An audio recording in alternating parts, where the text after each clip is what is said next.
Olá, amigos! Seja muito bem-vindo a mais uma semana do estudo do Minuto da Lição. Chegamos à lição número 11, que tem como tema Vivendo a Esperança do Advento. O verso para memorizar está em 1 Coríntios, no capítulo 15 e o versículo 58, que diz: Meus amados irmãos, sede firmes e inabaláveis e sempre abundantes na obra do Senhor, sabendo que no Senhor o vosso trabalho não é vão. Essa mensagem é muito importante. Seja firmes e inabaláveis e sempre abundante na obra do Senhor, porque o seu trabalho não é vão. Deus há de recompensar. Vamos falar durante a semana sobre esperança. Viver a esperança de quê? Do advento, da breve volta de Jesus. Jesus ele foi muito claro em dizer que o reino que ele estava preparando era muito diferente do reino no qual nós vivemos hoje, porque na final o meu e o seu mundo não é esse que estamos vivendo hoje de pecado. Deus quer fazer algo novo em nós. Então, através da vida de Jesus, nós vemos que o reino de Deus está muito próximo de acontecer, porque Deus tem preparado um lugar para mim e para você. Então, nós como adventistas, nós como cristãos, aguardamos a volta de Jesus Cristo, para que Ele possa implantar aqui esse reino perfeito, sem nenhum pecado. Eu encerro a lição falando que, enquanto a esperança contempla o futuro, ela também transforma o presente. E tem mais, com essa esperança, vivemos no presente de acordo com o que esperamos viver no futuro e trabalhamos para fazer a diferença hoje, de uma forma que se harmonize com aquilo que esperamos que o mundo seja um dia. Desejo a você uma ótima semana de estudo. Ao acordar, pegue sua Bíblia, estude sua lição, para que juntos podemos aumentar essa esperança. E não só ter esperança, mas viver essa esperança com a certeza de que um dia Jesus Cristo vai voltar. Um abraço para todos e até a próxima. No domingo, dia 8 de setembro, estudamos Até quando, Senhor? Essa pergunta ela é repleta em toda a Bíblia Sagrada. Muitas vezes, quando alguém faz essa pergunta, até quando, Senhor, isso acontece na minha vida? Parece ser até uma blasfêmia ou algum pecado, Mas a gente vê que é muito comum as pessoas clamarem por socorro. Quando você fala assim, até quando, Senhor? É porque você está clamando para o Deus que tudo pode fazer. É quando parece que você não aguenta mais a situação que você está vivendo, as dificuldades, as aflições, as pressões, E você fala, Senhor, por favor, eu continuo sendo fiel a Ti, mas eu não aguento mais. Até quando o Senhor vai ficar aí parado, sem me dar a resposta ou sem intervir na minha vida? A gente vê que o povo de Israel clamava isso no Egito, os israelitas que estavam em Babilônia também, muitos outros clamavam, dizendo, quando estava com muito sofrimento, pedia a ajuda de Deus. E a gente vê que os profetas também continuavam falando isso também, aquelas pessoas que sofriam, que eram oprimidas, e os profetas falavam, Senhor dos exércitos, até quando? Os Salmos, se você olhar a Bíblia também, nos Salmos, está repleto de lamentos sobre a aparente prosperidade e boa sorte dos ímpios. Parece que os ímpios, eles prosperam e os justos parece que sofrem. E aí, o salmista sempre clama, Senhor, até quando? Eu, sendo fiel ao Senhor, vou sofrer e o ímpio ali sendo sempre prosperando. Queridos, a gente tem que ter muita calma e temos que confiar muito em Deus. Você sabe qual Deus que você serve de verdade? Você acredita que Ele não te abandonou? Então continue em oração. Continue sabendo que quem faz a justiça é Deus e é dele que vem a minha e a sua recompensa. Permaneça fiel. A gente sabe que muitas vezes não é fácil, é difícil viver em opressão, viver no sofrimento, mas tenha bom ânimo, porque Jesus também venceu o mundo. Olha, um clamor semelhante também é erguido no Novo Testamento. E a gente pode ver em Apocalipse, no capítulo 6 e 10, o clamor que fala assim, ó Senhor dos Exércitos, até quando? Esse clamor é levantado em nome daqueles que foram martirizados por sua fé em Deus. Porém, é o mesmo clamor pedindo a intervenção de Deus em favor de seu povo oprimido e perseguido. Mas em Lucas a gente vê uma história, uma parábola da viúva que era persistente. Jesus contou essa parábola no capítulo 18 de Lucas, do versículo 1 até o 8, onde ele fala que em certa cidade havia um juiz que não temia a Deus e nem se importava com os homens, era um juiz ímpio. Só que existia uma cliente, uma viúva, que dia e noite ficava cobrando, suplicando ao juiz: por favor, me faça justiça contra o meu adversário, eu preciso disso. E por algum tempo, esse juiz ficou se recusando a atender o pedido dessa viúva.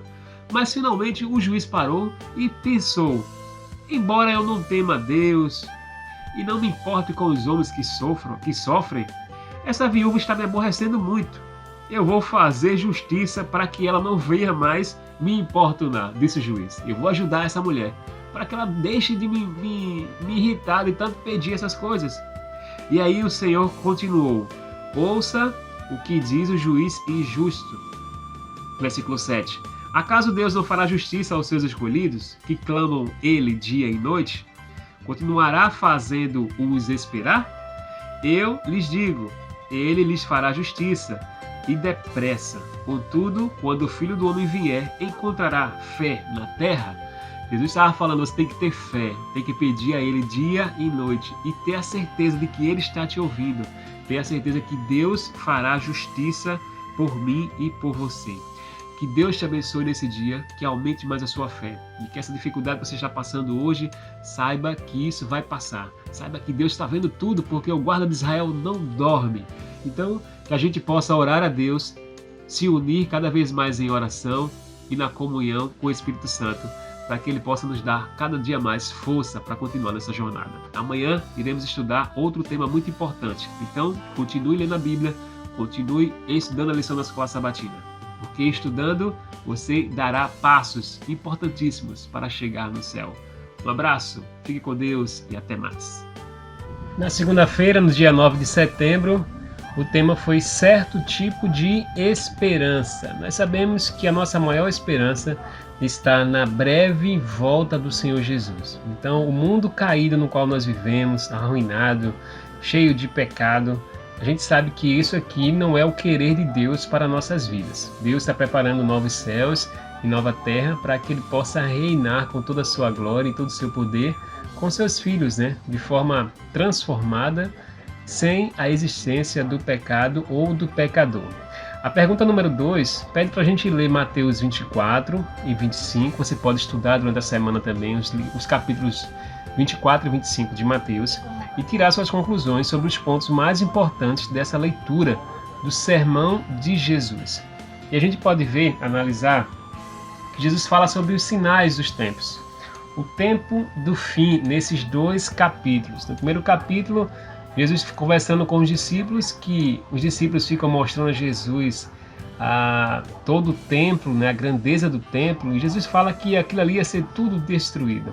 Jesus já falava da destruição de Jerusalém, que eles nem entendiam. E depois Jesus vai falando sobre a destruição do mundo, assim quando Cristo regressar a essa terra. Falar da volta de Jesus hoje, para nós, é muito mais fácil do que falar da volta de Jesus enquanto ele estava vivo aqui na terra. Os discípulos não compreendiam que ele iria morrer, que ele iria subir aos céus e depois iria regressar. Hoje a gente não tem a presença de Cristo física, só a presença do Espírito Santo em nossas vidas. Mas aí a gente fica mais fácil acreditar que Jesus está voltando. Por quê? Porque no capítulo 25 e diante ele começa a falar das parábolas e do preparo para essa volta dele. E aí a gente começa a ver os sinais, assim como no capítulo 24, Cristo vai dando os sinais da sua breve volta. E no 25 ele vai falando sobre a preparação. Que Deus fala que não existe o dia nem a hora, ninguém sabe quando Jesus vai vir. Então eu tenho que estar preparado hoje, firmar meus pés, meus caminhos no Senhor Deus. E aumentar a minha fé, aumentar a minha esperança de que um dia Cristo voltará. Então, meu amigo, minha amiga, que você possa estar preparado hoje, pedir forças a Deus para que Ele te ajude a permanecer firme na fé e que a esperança da volta de Jesus nunca possa morrer em seu coração, mas pelo contrário, possa ser reavivada, possa ser aquecida pelo Espírito Santo de Deus. Então, que Deus te abençoe e que eu e você estejamos prontos para a breve volta de Jesus. Assim como a parábola das 10 virgens, no capítulo 25, no qual fala que existiam 10, mas 5 estavam preparadas e 5 não estavam. Então que você possamos também estarmos acordados e atentos aos sinais da volta de Jesus. Continue estudando a lição, continue estudando a Bíblia, para que você também possa ter mais conhecimento e praticar aquilo que você aprendeu em cada estudo. Um abraço e até a próxima. Que bom que você ainda está conosco. Na terça-feira, no dia 10 de setembro, estudamos sobre esperança da ressurreição. Sabia que a ressurreição também é algo muito importante na fé cristã? Se não fosse a ressurreição, a fé cristã não existiria. O cristianismo também não teria sentido algum. Porque imagine você confiar em Deus o resto da sua vida e quando você morrer, tudo acabou. Você já ouviu aquele ditado que morreu, acabou, né? Não é mais esperança? Quando você olha para a Bíblia, você vê que a morte ainda não é o fim. Se você morre em Cristo Jesus, você ainda tem a esperança da ressurreição. E a Bíblia fala sobre 2 ressurreições. A primeira, que são os justos que irão ressuscitar, e a segunda, infelizmente, são os ímpios que irão ressuscitar para a morte eterna. Mas eu quero focar aqui na esperança, a esperança daqueles que dormiram no Senhor. E um dia, quando Cristo voltar, Ele mesmo promete na sua palavra que todos irão ressuscitar pelo poder do nosso Deus. Uma coisa interessante é que Cristo veio para morrer por nós. Nós conhecemos a história, Jesus veio e morreu. Só que os discípulos, quando viram Jesus morrendo, se desesperaram porque disseram assim: e agora? As nossas esperanças acabaram. Ele será o nosso rei. E como é que ele vai reinar agora depois de morto? Só que Jesus já tinha prometido que ao terceiro dia ele iria ressuscitar. E os discípulos, mesmo sabendo dessa promessa, não confiaram, né? E aí, quando no domingo da ressurreição, Cristo ressuscita e eles ouvem falar que o corpo de Jesus não estava mais lá. Foi necessário Cristo aparecer para alguns discípulos, também para Maria Madalena, para Maria, sua mãe, para eles poderem ter certeza que de fato a promessa havia se cumprido. Então o Deus no qual eles serviam não estava mais morto, mas havia ressuscitado. E assim como Cristo Jesus morreu e ressuscitou, todos aqueles que morrerem em Cristo também um dia hão de ressuscitar. Essa é a nossa maior esperança também. Então 1 Coríntios no capítulo 15, do versículo 12 até o versículo 20, vai falar dessa ressurreição dentre os mortos. Porque senão seria vã nós sermos crentes, seria vã a gente crer em Jesus se Jesus não estivesse vivo. Então, se Ele mesmo ressuscitou, Ele tem poder para ressuscitar a cada um de nós quando morrermos. Então, meu irmão, continue crendo, porque o Deus no qual nós servimos, Ele não está morto, mas Ele está vivo. Ele tem poder sobre a vida e também tem poder sobre a morte. Em 1 Coríntios, no capítulo 15, versículo 26, fala que o último inimigo a ser destruído é a morte. E aí viveremos eternamente, sem a morte, sem a dor e sem nenhum mal que o pecado comete na vida da humanidade. Então, irmãos, continuem firmes na fé, buscando a Deus dia após dia, porque mesmo que morramos, seremos felizes, porque um dia Cristo há de ressuscitar a cada um dos seus filhos. Deus te abençoe e que essa esperança da ressurreição nunca saia do seu coração. Amém.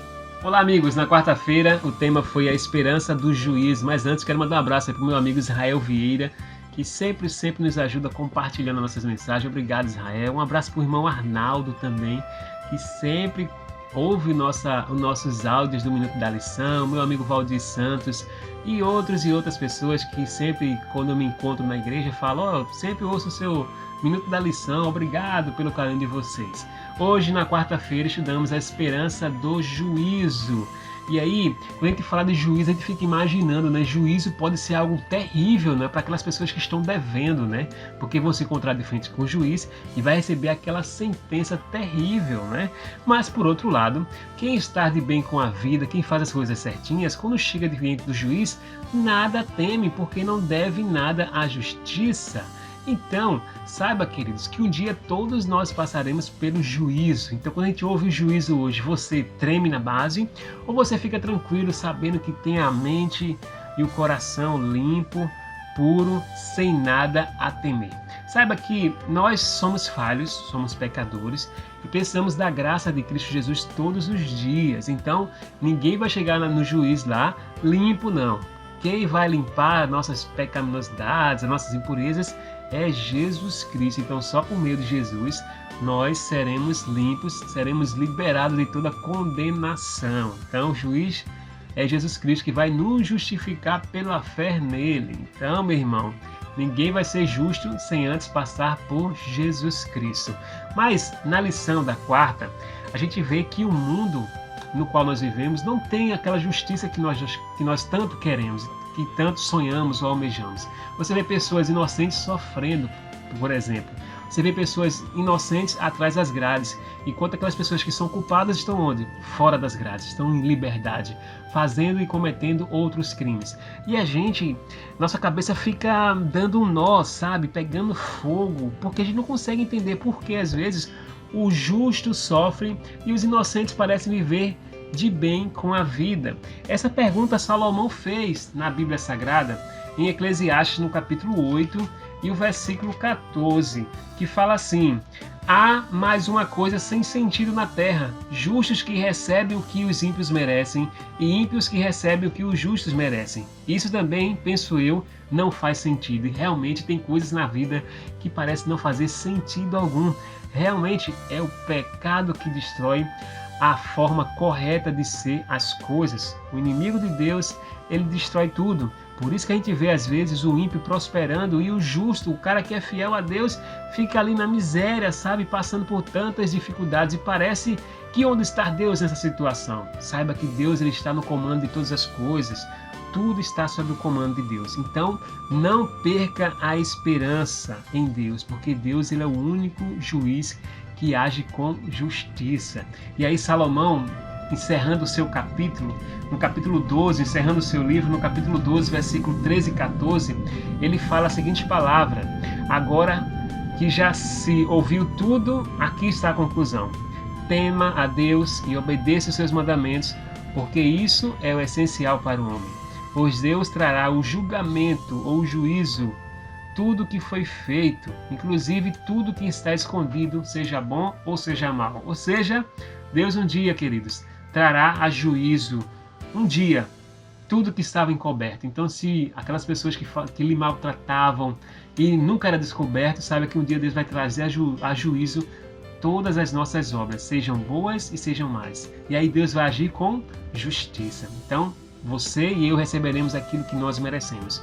Se foi coisa boa, receberemos coisas boas no dia do juízo. Se foi coisas ruins, receberemos a nossa sentença de acordo com as nossas obras. Então, não tema o juízo, apenas tema a Deus hoje e dê glória ao seu santo nome, obedeça seus mandamentos e ande de acordo com a vontade de Deus, para que você também possa ter esperança no dia do juízo.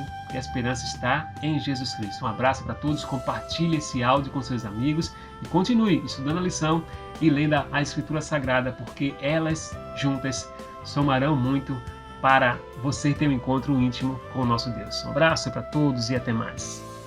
Amigos, na quinta-feira, no dia 12 de setembro, a mensagem foi: não mais lágrimas nem dor. Olha, esses versos de Apocalipse, no capítulo 21, versículo de 1 a 5, onde fala sobre o novo céu e a nova terra. São apenas novidades que Deus tem para mim e para você. E quando você começa a ler esses versículos, você fica maravilhado, porque João expressa a cidade santa, que é a Nova Jerusalém, que desce do céu da parte de Deus, ataviada como uma noiva adornada para o seu esposo.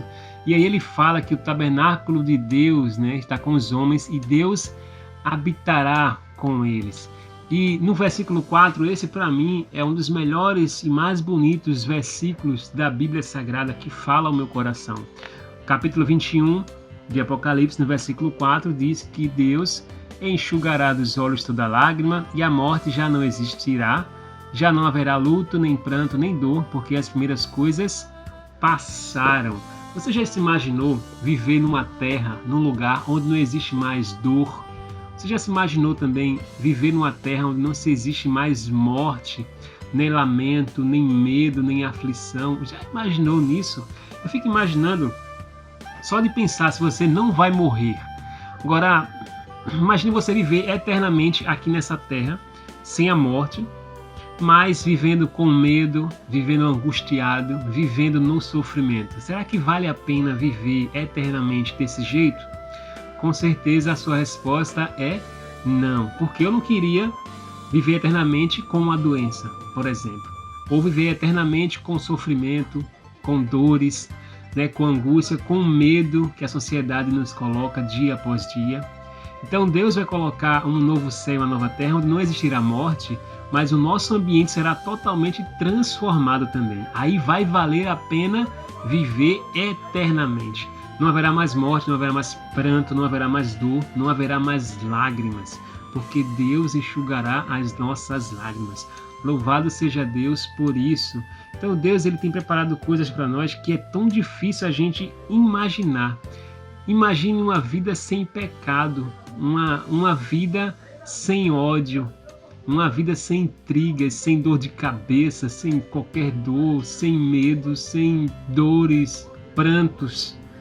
Imagine uma vida sem preocupação, uma vida sem dívidas. Olha, Deus tem preparado tudo isso pra gente. A gente não tem noção do que é viver sem essas coisas. Então nós, eu e você, somos heróis, porque aprendemos a viver.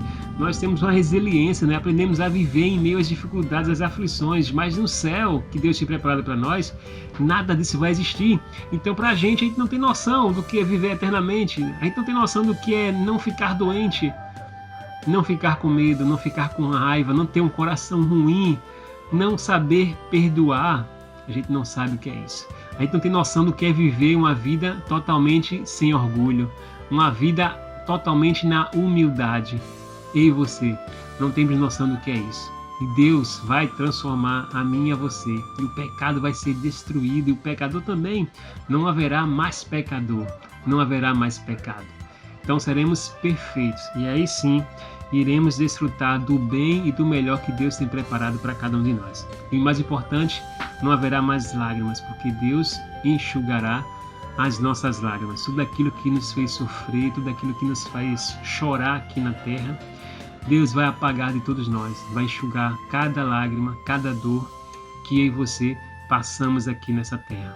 Então que Deus te abençoe, que Deus te ajude cada vez mais a crer nessa esperança da volta do Senhor Jesus Cristo. Porque quando Ele voltar, tudo se fará novo. Um abraço para você, que Deus te abençoe. E assim chegamos ao fim de mais um estudo, a lição número 11, que foi Vivendo a Esperança do Advento. Essa semana toda nós falamos sobre esperança e como foi bom estudar com você sobre a esperança da ressurreição, a esperança da volta de Jesus, a esperança do juízo, a esperança do fim do sofrimento. Foi bom demais. No apontamento final, no resumo, fala que Deus não permitirá que o mal perdure para sempre. A grande esperança bíblica é a vinda de Jesus para acabar com o mal, para curar a injustiça e criar um novo mundo. Com base na ressurreição de Jesus, essa esperança transforma o presente e encoraja nosso serviço a Deus e aos outros, enquanto aguardamos a sua vinda. Ellen White escreveu no Grande Conflito, na página 678, um versículo que é um texto-chave que fala muito ao nosso coração, que diz assim: o grande conflito terminou, pecado e pecadores não mais existem, o universo inteiro está purificado. Uma única palpitação de harmonioso júbilo vibra por toda a vasta criação. Daquele que tudo criou emanam vida, luz e alegria por todos os domínios do espaço infinito. Desde ao minúsculo átomo até ao maior dos mundos, todas as coisas animadas e inanimadas, em sua serena beleza e perfeito gozo, declaram que Deus é amor. Amigo, que Deus seja louvado na tua vida, que você continue firme e forte na fé em Cristo Jesus, e que a esperança de um dia ver Jesus face a face nunca se apague no seu coração, mas que, pelo contrário, possa pulsar forte cada vez mais, vibrando na certeza de que Ele voltará. Maranata, o Senhor logo vem. Se você gostou desses estudos, curte aí esse vídeo no YouTube, vai compartilhando com seus amigos aí em qualquer rede social, para que outras pessoas também possam aproveitar esse resumão do Minuto da Lição número 11, no qual estudamos Vivendo a Esperança do Advento. Segue a gente também no Instagram, carlosjr120. Forte abraço, Maranata, o Senhor logo vem.